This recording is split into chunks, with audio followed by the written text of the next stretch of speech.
Le 4 avril dernier, France 2 organisait un débat pour les élections européennes.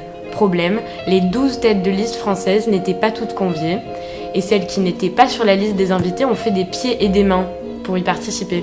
Comme Benoît Hamon du Parti Génération, Florian Philippot des Patriotes ou encore Yann Brossat du Parti communiste. Alors pourquoi ces candidats tenaient-ils absolument à y participer ? Les débats télévisés influencent-ils vraiment les électeurs ? En fait, non. D'abord parce que l'audience de ces émissions politiques est quasi insignifiante. D'ailleurs, le dernier débat sur France 2 a réuni 2 millions de personnes, quand une série télévisée sur TF1 en séduisait près de 6 millions. Ensuite, les personnes qui regardent ces débats sont des habitués. On retrouve une surreprésentation des personnes âgées, des hommes plutôt que des femmes, et des personnes déjà intéressées par la vie politique. Et pour Thierry Vedel, ces débats ne font que conforter les électeurs dans leur position.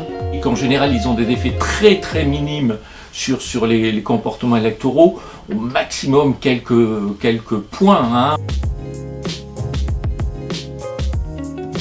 Et il faut bien penser que ça ne va pas jouer en convertissant des électeurs d'un camp pour aller voter de l'autre camp. Généralement, ce qui se passe, c'est qu'un débat peut mobiliser des électeurs d'un camp. Et donc ces électeurs, au lieu de s'abstenir, ils vont voter pour un candidat, mais qui est quand même le candidat le plus proche d'eux. Donc on va peut-être mobiliser des soutiens potentiels, ou à l'inverse, ce qui peut se passer, c'est qu'on va démobiliser certains électeurs qui avaient l'intention de voter pour vous et qui du coup se réfugient dans l'abstention. En 2017, le débat de l'entre-deux tours entre Emmanuel Macron et Marine Le Pen en est un bon exemple. Après avoir suivi le débat, 3% des téléspectateurs qui voulaient voter Marine Le Pen se sont abstenus et 4% des téléspectateurs sont passés de l'abstention à un vote pour le candidat Macron. Coupe de parole, petite phrase, bataille de punchline, c'est surtout ce qu'on retient des débats.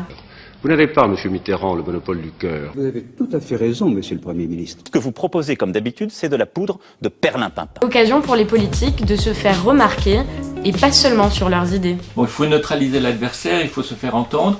On reste attaché aussi en France, même si tout le monde sait que c'est beaucoup plus compliqué, à l'idée que tout ce qui passe dans les médias, ça peut influencer les gens d'une façon ou d'une autre. Même si l'influence de ces débats reste marginale sur le scrutin, il s'agit tout de même d'une source d'information parmi d'autres pour les électeurs.